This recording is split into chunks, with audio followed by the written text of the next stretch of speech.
Ayun.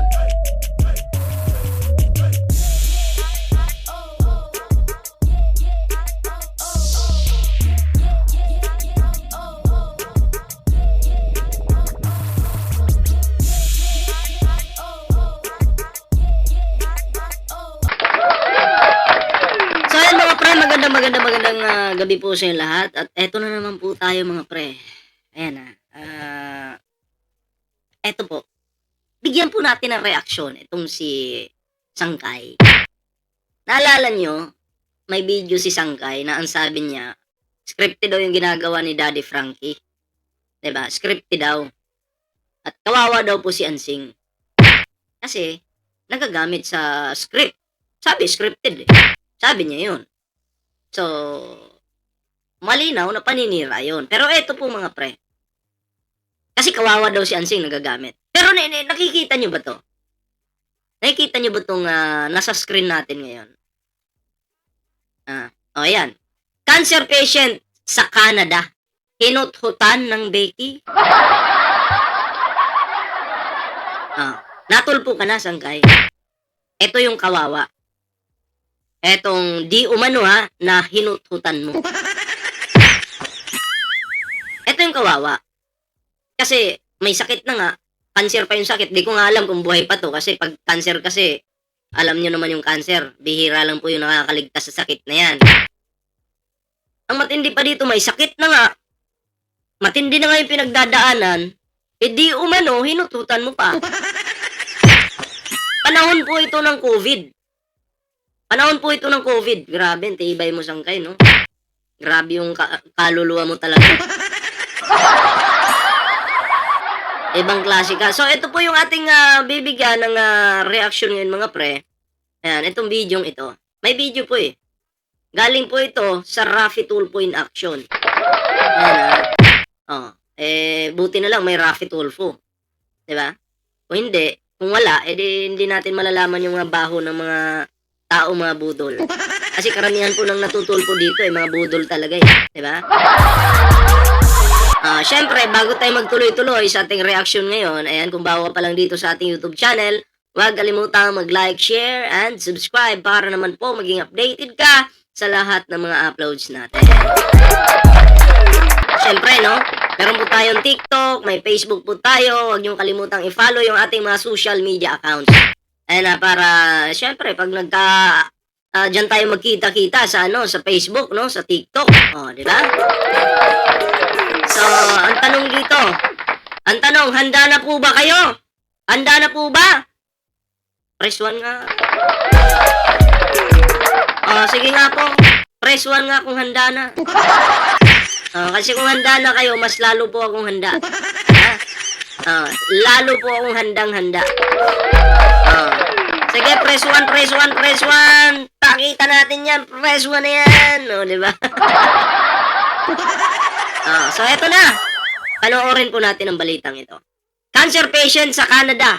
Hinut-hutan ng Becky? Becky? Okay.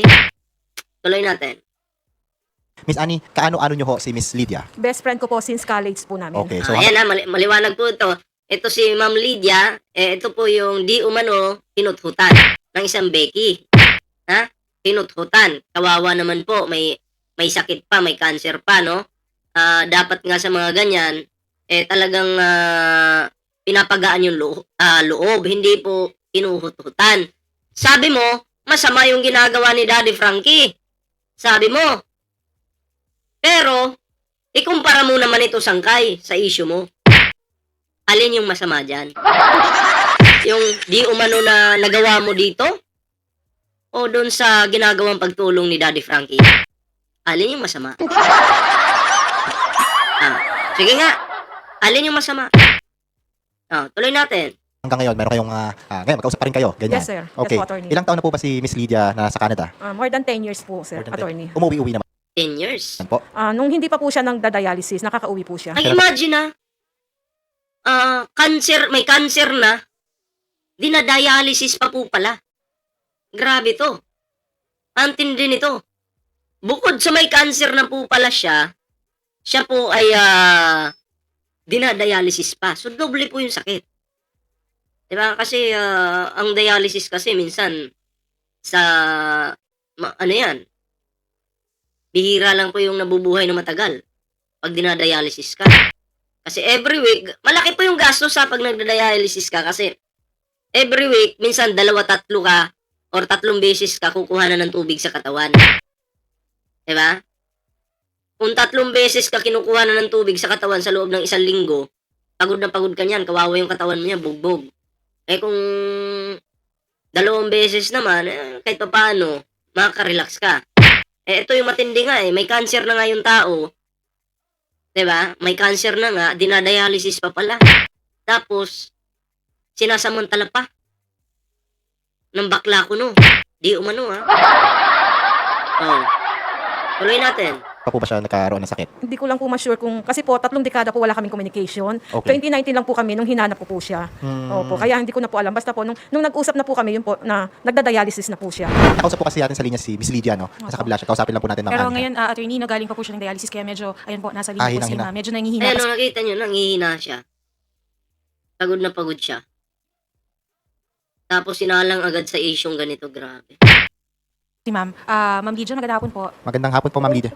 Kaya niyo pong makipagkwentuhan pa, ma'am? Or mas gusto niyo po ba magpahinga? Hindi, gusto ko na pong matapos to kasi po matagal ko nung dinidibdib. Opo. Matagal, opo. Pasensya na po, nakahiga ako kasi Naiintindihan po namin at maraming salamat po kahit na kayo. So, yung ginawa, di umano ni Sangkay dito kay Ma'am Lydia, no, matindi. Dinibdib Dinibdib. Sumasama yung loob. Di ba? Kayo galing dialysis at galing treatment. Pinaunlakan niyo pa rin kami dito para makapagkwentuhan kahit paano, no? okay. Yung nirereklamo niyo po si Marlon Cabalin. Paano niyo ba? Ayan Marlon Cabalin. Pa-flex-flex pa ng pera, ito yung naawa daw to kay Ansing. Nanawagan pa nga Tulungan daw si Ansing na kulang na lang sabihin i-rescue. Siya pala may kapalpakang ginawa. Siya pala may katarantaduhang ginawa, di umano.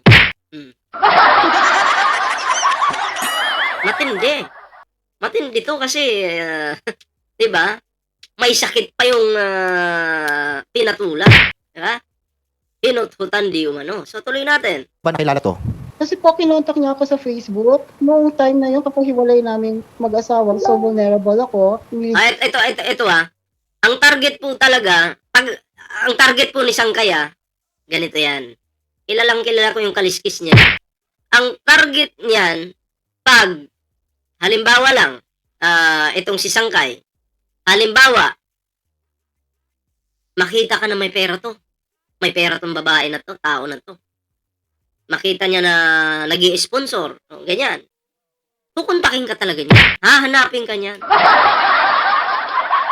Tapos, bubula-bulahin ka na ang ganda mo, mami.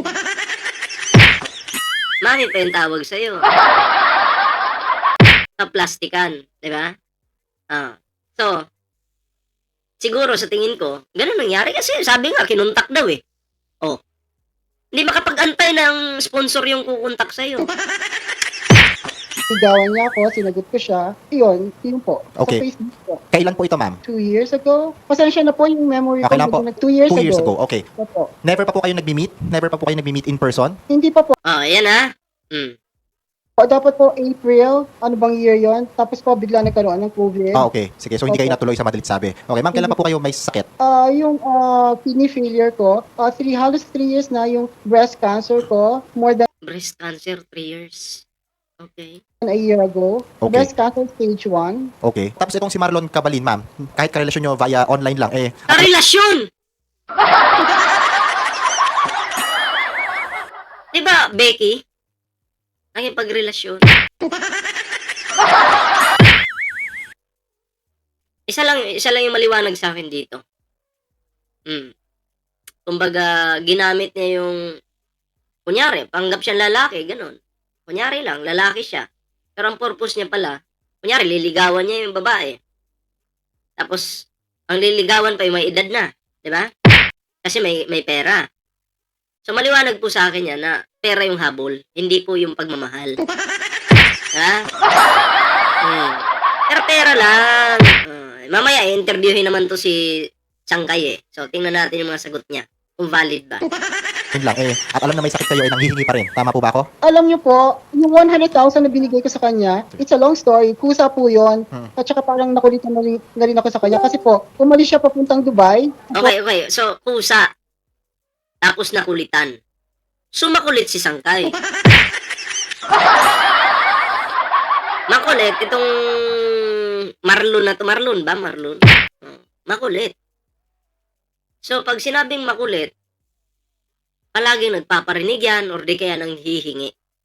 Yun yung pag-analyze ko sa taong makulit pagdating sa pera. Tapos wala namang nangyayari sa kanya. Apo. May mga kasinungalingan po siya eh. Ma'am Lydia, Naku, may mga sinungaling ka ba? Sinungaling ka pala Sangkay eh. Sinungaling ka pala eh. Diba? Tapos ngayon, magmamalinis ka, titirahin mo si Daddy Frankie. Kapal naman ang mukha mo. Diba? Huwag naman masyadong makapal yung mukha. Uy! Kung alam mong may baho ka, huwag kang magmalinis. Paawa-awa ka pa. Ikaw pala yung nakakaawa. Mukha kang pera. i-cut off ko muna po kayo saglit kasi sumagot na si Sir Marlon sa kabilang line. Kausapin lang po natin baka kasi bumitaw. Unahin ko muna po ha. Opo. Sige po. Marlon, magandang hapon. Sir Marlon. Hello, sir. Ako, nawala. Sir Marlon, magandang hapon po. Sir Magsalita ka na, Marlon. Marlon? Okay, makikinig lang po siya, sir, attorney. Hindi makapagsalita na ano siguro yung bunganga niya. Hindi niya alam sasabihin niya. Pahiya ba? Narinig niya naman tayo pero hindi siya sumasagot. Though meron naman tayong mga pictures ni Sir Marlon, no? Kasi ang problema dito, attorney, bigla na lang daw po siyang binlock. At hindi, hello po, Sir Marlon. Good afternoon. Kakausapin po kayo ni Attorney Gab Zelaya. Hello po. Kasi Marlon, sa totoo lang, binabasa ko to, yung mga chat mo kay Ma'am Lydia, ang mga chat ay mabuti pa magpadala ka na kasi walang-wala na talaga ako. So, Ayan nakalagay Sangkay Loans. Mabuti pa magpadala ka na kasi walang-wala na talaga ako. Kala mo kung sino talaga, no? Akala mo ba? Akala mo may pinatago siya dun sa sinasabihan yung hindi mo naman kaano-ano. May patago ka ba doon? May binigay ka ba? Para doon? Wala ka namang patago, di ba? Ano yan? Mabuti pa ibigay mo na kasi walang-wala na ako. Magtrabaho ka! Ang dami. Sa panahon ng kasi I think panahon to ng COVID, di ba? Diskartihan mo. Hindi yung aasa ka dun sa may sakit. May sakit pa yung bubuhay sa'yo. May cancer, dinadialysis pa. Tapos gusto mo buhayin ka, kompleto ka naman ng kamay, wala ka naman sakit. Pambubudol na tong ginagawa mo eh. hindi ko alam kung ang nanghihingi ka na parang alam mo naman may sakit na yung tao. Tapos nakalagay dito sa mga screenshots, this person is unavailable on Messenger. So yung haltang binlock na. Ayun ang mapuputulan na ako. Ba't ang laki ng cheque mo ngayon? Padala. Ano daw? Mapuputulan na ako. Ba't ang laki ng cheque mo ngayon? Ang ibig sabihin dito, mapuputulan na daw siya. Ng ano? Ng kuryente? Kaya akala mo naman anak eh. Hindi ka naman obligasyon, Sus Mariusep. Wala ka na. Walang talaga ako pangkain dito. Yun ang mga... Ito, boy shit, hahahay. Padala ka na, wala, gutom na ako dito.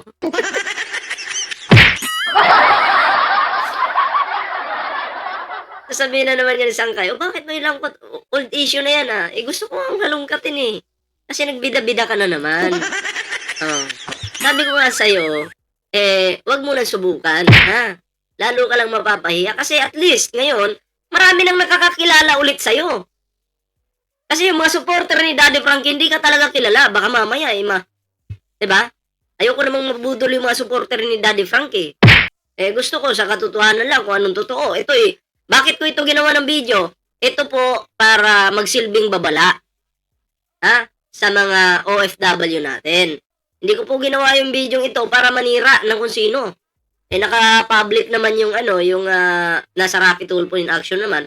Ang purpose ko dito, para magbigay ng aking opinion, reaksyon, at para maging babala na rin para sa lahat ng mga OFW na mag-ingat po sa mga nang i-scam or mga mapagsamantalang tao. 'Di ba? Kasi marami po diyan na mapagsamantalang tao. Sinasamantala yung inyong feelings, kunyari mahal kayo, yun pala pera lang yung habol. So yun po yung purpose ng video na to. Okay? Messages niya po na nababasa ko dito. Literal na nanghingi So, it's not something na binigay lang ni Miss Lydia. Ito ay hiningi. Okay? Ayun lang po nililinaw ko dito. Although, Ma'am Lydia, kung lagi po kayo nanonood ng palabas ng Wanted sa radyo, lalong-lalo na kay Idol, it's a big no-no po kay Idol yung padala ng padala. Alam niyo naman po 'yan, ano? Opo. Opo. So, yun lalo to yung mga yung mga message niya, mga tono ng message niya para halatang namimera lang. Ito meron akong nakita pakit. Namimera lang. Halatang, ang tono ng message mo, sabi ni attorney, halatang namimera lang. So, mukha kang pera at budol ka. Kung pagbabasihan natin yung sinasabi ni attorney. Diba? Tuloy pa natin. Bakikang ano to? Bakit? Oo. Bakit? Ano tong bakikang, ba't may bakikang dito? Tinatawag po niya kayong Kasi bakit? kasi po, Ay, grabe, no? Mag-lockdown na dito, wala pa akong stock. Dali na, bakikang, grabe. Siya na nga yung nanghihingi. Panlala ito yung sasabihin mo bakikang yung hinihingan mo. Ikaw, ano ka ba? nagbibiroan kami sa chat niya. Okay. Eto yung mga messages niya. Good night, sleep na ako, padala ka mamaya para Okay, klaro, biruan lang yun. grocery ako. Okay, so nanghihingi talaga siya kaya kumbaga kayo naman ipapadala kayo. Although yun nga, ma'am. Kaya pala sinasabi ni madam na siya ay nakukulitan na. Nakukulitan dito kay Sangkay. Klaro po yan. Yun, no? Ang total, ma'am, po ng naipadala nyo, nasa magkano? May 100,000 ako nakikita dito. Sir Marlon, magandang hapon po. Good afternoon po. Yan. Magandang hapon. Okay, Sir Marlon, Ayan, si Sangkay. magandang hapon po, Atty. Gabriel Ilaya ng Wanted sa Radyo. Yes po, attorney. Good afternoon. Apo, sir, kayo ho ay nirereklamo ng inyong karelasyon na si Miss Lydia Pagdanganan na matapos niya kayong padalan, bigla nyo na lang binlock. Okay po. Ano ho masasabi nyo doon? Okay po. Totoo naman po yun. Matagal na kaming may relasyon niya. Tapos, Inamin niya na nakipagrelasyon siya sa mas may edad pa sa kanya. At alam naman niya sa sarili niya na Becky talaga siya. So, bakit ka makikipagrelasyon sa babae? Wala nga akong nabasa dun sa mga message sa mga I love you, mahal kita, ganyan. Puro pera yung nasa usapan. Puro pera. So, ang mahal niya pera. Nakipagrelasyon siya sa pera ni Lydia. Galing mo talaga, Sangkay. Grabe. Magbalinis ka pa. nasa Dubai pa po ako nung pumunta ko ng Dubai. Tapos pinabalik niya ako dito sa Pilipinas. Nagpadala po siya kasi... Kasalanan pa ngayon ni Lydia yan. Baka lang. Kasi pinabalik sa Pilipinas eh. Tingnan natin. Nung habang tumatagal, mukhang hindi nagiging healthy po yung nagiging relasyon namin. Kasi Sana all. Sana all hindi healthy. Healthy kaya? Gatas na gatas mo nga eh. Anong hindi healthy? hindi po magaganda yung mga nangyayari. Normal lang po yun na nagkakaaway, yung may relasyon. Naniniwala ako normal na nagkakaaway pero hindi normal na mamimera ka dun sa babae. Lalo na't babae yun. Tapos kinukonsider mo yung sarili mong lalaki ka, hindi ka, kasi naliligaw ka sa babae. So, kinukonsider mo yung sarili mo na lalaki ka, dapat ikaw yung mag-provide sa babae. Hindi ikaw yung bibigyan ng mga pagkain ng taong may sakit.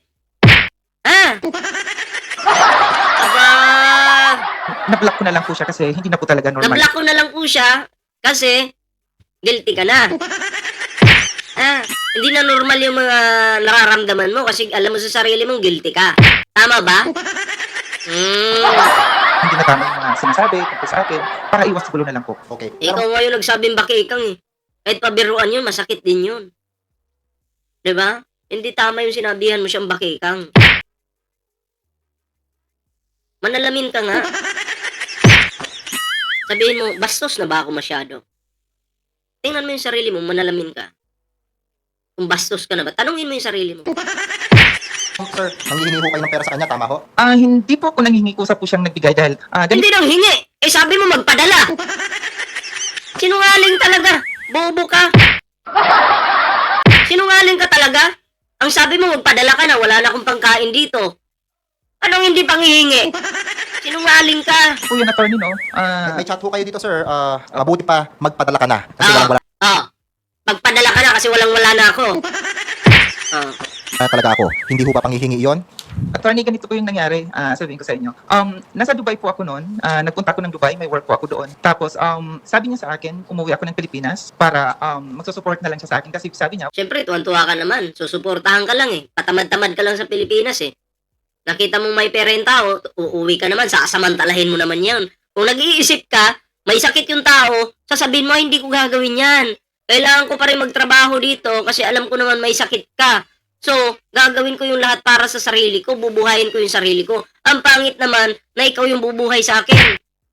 Di ba? Kahit pa magkarelasyon kayo, okay, kung tinatago mo yung pagkabakla mo sa kanya, kung magkarelasyon kayo, eh dapat pa rin mag-initiative ka pa rin na buhayin mo yung sarili mo, magtrabaho ka. Di ba? Hindi ka pa tamad-tamad. Hindi, porkit ba sinabi niya, umuwi ka ng Pilipinas, uuwi ka. Mag-isip ka, gamitin mo to. Ha? Hindi ka kamag-anak niyan, hindi ka kaano-ano niyan. pupunta ako ng Canada, pupunta ako papuntang Canada. So, ang nangyari po niyan, pagpunta ko dito, pagbalik ko po dito sa Pilipinas, sabi niya kasi ang usapan namin, magpapadala po siya sa akin, so magbibigay siya sa akin ng allowance, 10,000 monthly, basta bumalik lang po ako ng Pilipinas. Tapos po, pagbalik ko po dito sa aktong lockdown, 2020, Stop taking meeting notes and let ClickUp AI Note Taker do it for Wait you. lang, may It ads allows lang. you to focus on your meeting. wala po talagang trabaho kasi galing ako ng Dubai, wala Walang trabaho, galing ka ng Dubai, dapat di ka umuwi, dapat nag-isip ka. Uuwi ako, wala akong trabaho. Oh. Eh, magtrabaho na lang ako dito. Ganun lang. kung ipon, walang trabaho, tapos yung business dito sarado. So, umasa po talaga ako sa kanya. So, Nagpapasalamat sarado. Kaya ka umuwi dahil sarado business. Okay, pag uwi mo ng Pilipinas, wala ka bang diskarte? Solusyon ba para hututan mo yung may sakit? Kahit COVID pa yan? Solusyon ba yon?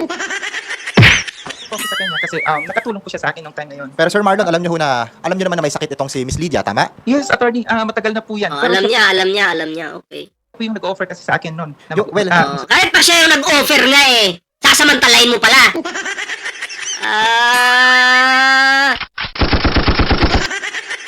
Opo, pero kasi yung the tenor of your text dito sa mga nababasa ko, it's not merely bigay. Ito ay something na hiningi. Okay po.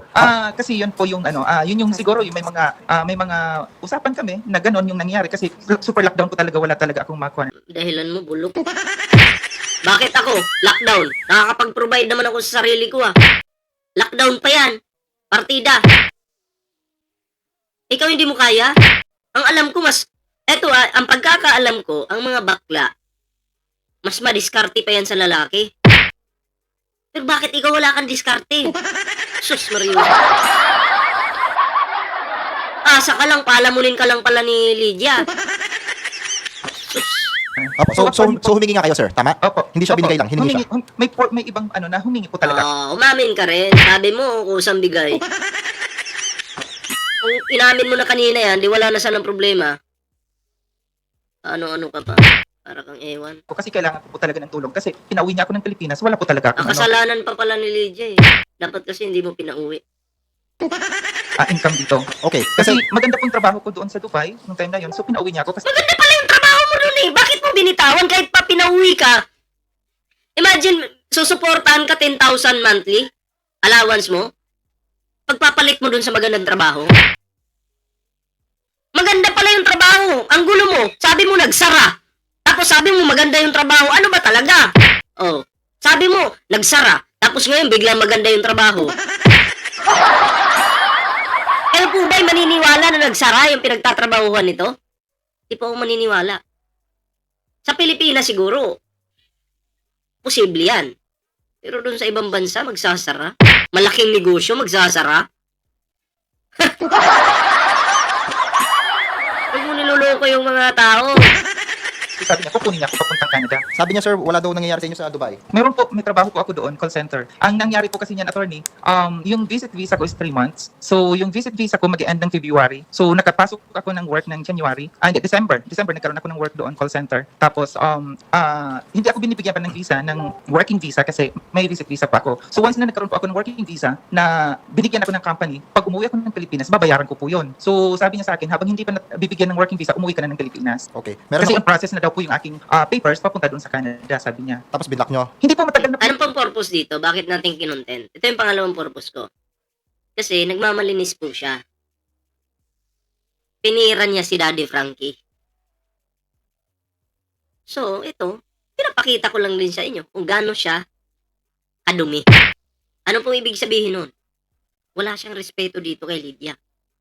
Pinirahan ng pinirahan. Umamin naman siya na siya yung nanghihingi. May pag-amin siya dito. Diba? So, maliwanag yun. Yun, attorney. Matagal na block ko po siya mga month of July, August yata. July, Or o- ano. O kasi gustong bawiin sa'yo ni, ni Miss Lydia yung mga pinadala niya. Like ito, yung 100,000 pesos, 10,000 pesos, ano pa to, 6,500 pesos. Nasa magkano tayo? 116,500, 200, may 100 pa ulit dito, kaya 200. Ano ba ang balak nyo dyan? Kasi pwede kayong kasuhan yan kung hindi nyo babalik yan, sir. Wala naman po problema sa akin, attorney. Yung pag-uwi niya ng Pilipinas, it was a mutual decision. Sabi ko, ano bang gusto mo sa Canada o sa Dubai? Pinili niya ang Canada. Sabi ko, sige, umuwi ka ng Pilipinas, mag-aral ka ng culinary. Pero Marlon, hindi mo ginawa yon. Hindi mo pala ginawa eh. Hindi mo pala ginawa. May usapan naman pala kayo. Marlon! Marlon! Hoy! Paring Marlon! Paring Marlon! Hindi mo pala ginawa yun, paring Marlon. Oh! Kung ginawa yung usapan natin na yun, sabi ko, mag-inquire ka sa TESDA para mura. Hindi ka nga tumawag eh. Wala na akong balita. Yun, Siyempre, tatawag lang siguro pag may manghihingi. Pag gutom na, wala nang malamon. Tatawag lang yun pag ganun.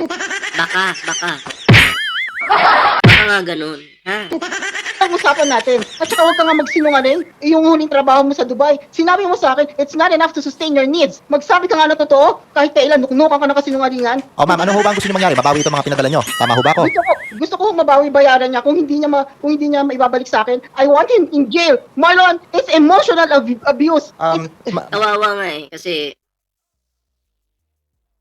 triple kill to si nanay dito. Bakit? May sakit.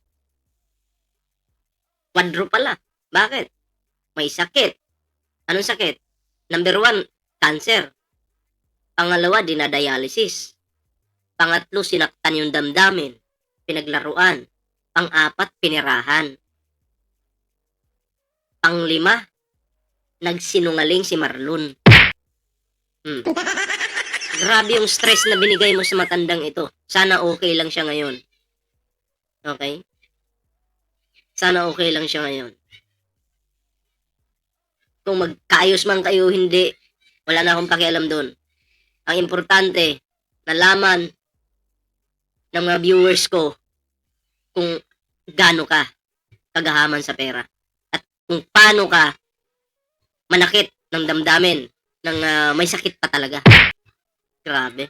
Hindi lang pera to. Apo, ma'am. Panloloko to. Apo, ma'am. Pagkataon mo lang, niloko mo na ako, sinabi mo na bisexual ka. Hindi ka bisexual. Bakla ka, Marlon. Bakla ka. Pero ma'am,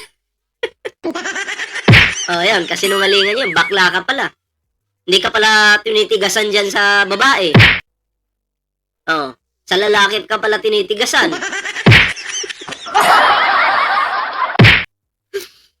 Sabi mo lalaki ka, bakla ka pala. Bisexual ka, ano ka pala? Bakla ka pala. Wala pong masama sa pagiging bakla. Ang masama yung magsinungaling. Yun yung problema, yung sinungaling.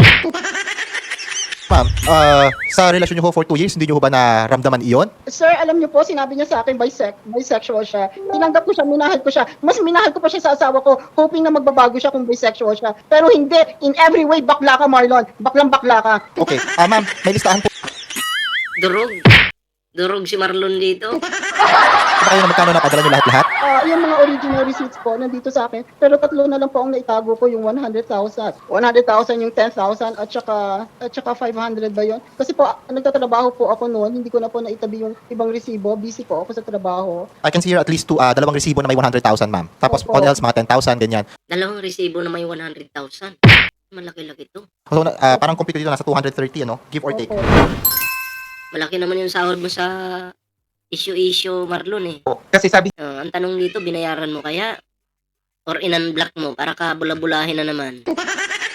niya sa akin kasi bayaran ko daw po yung condominium ko kasi yung condo ko na tinitirahan kasi lockdown, wala akong mabayad, baka mapalis ako. Nagpadala po siya sa akin ng buo na 100,000. Ma'am, can you make a list kung magkano lahat ng nagastos? Tapos, Sir Marlon, tayo ibalik? Ganito po yung attorney. Opo, attorney, para matapos lang po lahat, no? Ako, sabi ko nga po, nagpapasalamat ako kasi nung time na Ang bubula ka pa. Kunyari, nagpapasalamat ka. Today we will be testing out Pixels, which is supposed to be the best AI thumbnail generator. Kunyari, nagpapasalamat ka para gumaan na naman yung loob ng babae. Wag nga kami. talaga ako nakatulong si Lydia sa akin. Maraming salamat, nakatulong ka sa akin. Pero kung Uy, direct to the point na, wag ka na magpasalamat. Yung pag-usapan nyo, paano ka magbabayad? Pasalamat, walang may paki dyan. Ang strategy kasi niyan, para kunyari gumaan yung loob nito, magpapasalamat kunyari na may na may naitulong, para nga naman gumaan yung loob. At yung 200,000 na yon para, malay mo, para mag-quits. Bigyan ko kayo example. Halimbawa, ako yung nasa kalagayan ni Marlon, ako yung budol. Bubulahin ko to dito. Kunyari, pasalamatan ko para gumaan yung loob niya sa akin. Para hindi na ako singilin. Kaya sasabihin ko, ay maraming salamat po sa'yo kasi kahit papaano, malaki po talaga yung naitulong mo sa akin. At tatanawin ko pong utang ng loob yan habang nabubuhay ako.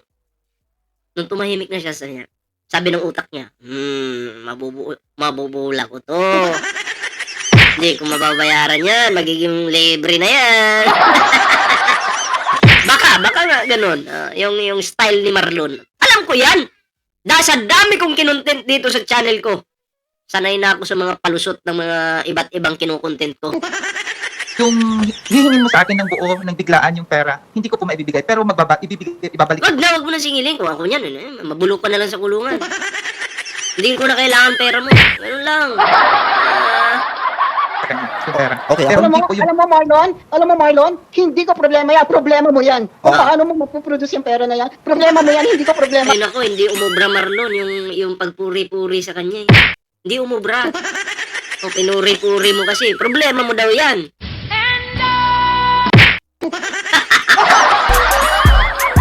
No, problema pala ni Marlon. Patay tayo diya.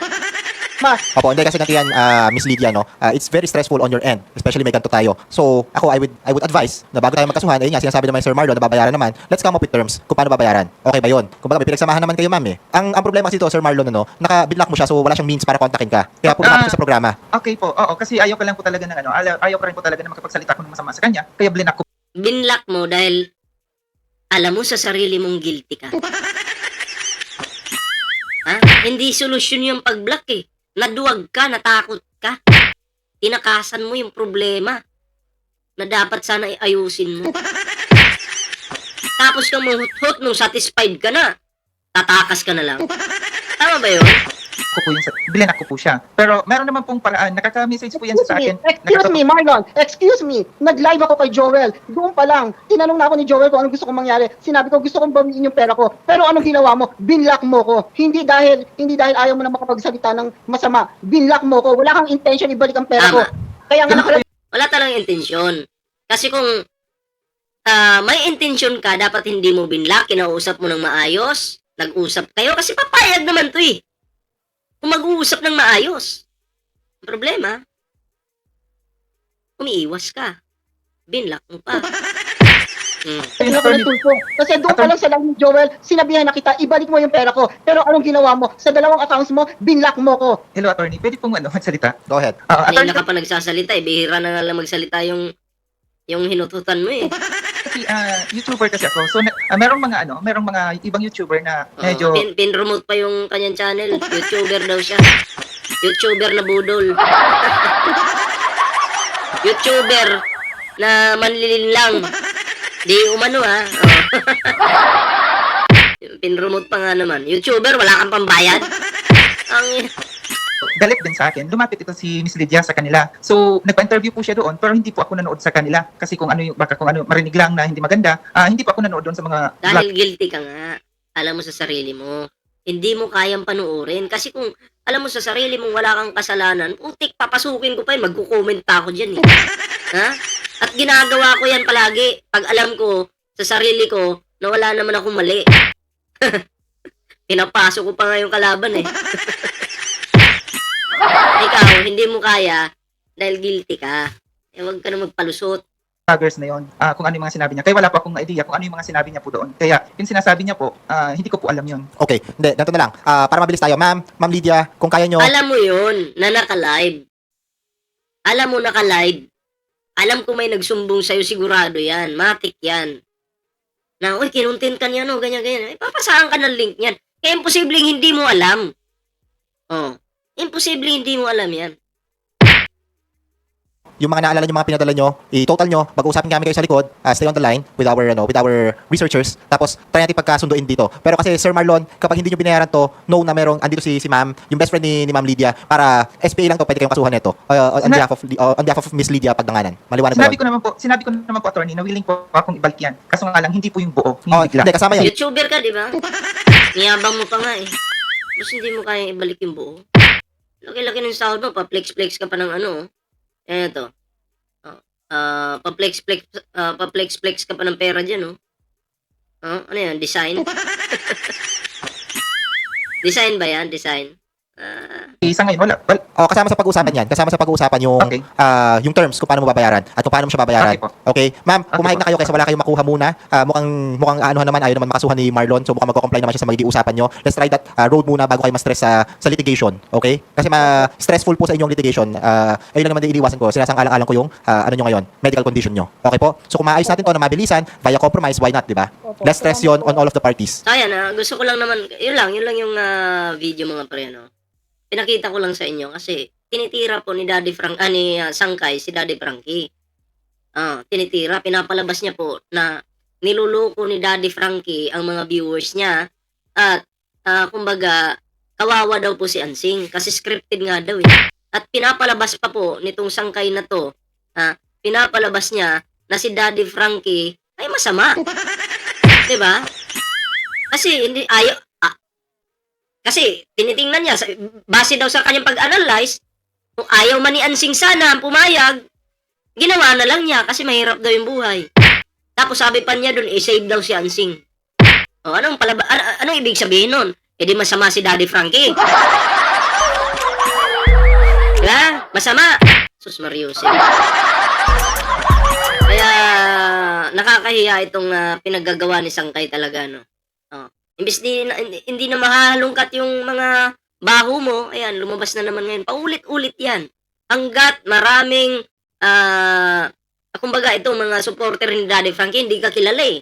No, ayaw ko namang maano sila, yung kumbaga, pagdating ng panahon, mangyari din sa kanila yan. Etong video na to, for awareness lang to eh. Diba? Para may idea sila na ito pala yung ganitong klase ng tawan dapat iwasan. Lalong-lalo ka na, dapat kang iwasan. Kasi mukha kang pera. Ikaw pa yung mag-message eh. Diba? Mukha kang pera talaga. So anyway, yun lang naman yung aking reaction dito mga pre. At maraming salamat po sa inyong pagbisita ngayon sa ating video mga pre, premiere. Maraming salamat po. Siyempre, bago po tayo magtapos sa ating video ngayon, ayan huwag kalimutang mag-like, share, subscribe, supportahan po natin Team Daddy Frankie. Ayan Daddy Frankie, supportahan po natin mga pre. At siyempre, sa mga reactors po ng Daddy Frankie, hindi ko na po maisa-isa yan. Okay, pero magkaisa lang po tayo, ha? Ayan.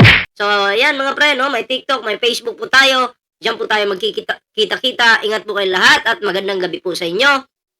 Kita-kits po ulit tayo bukas sa susunod na video. Ingat po.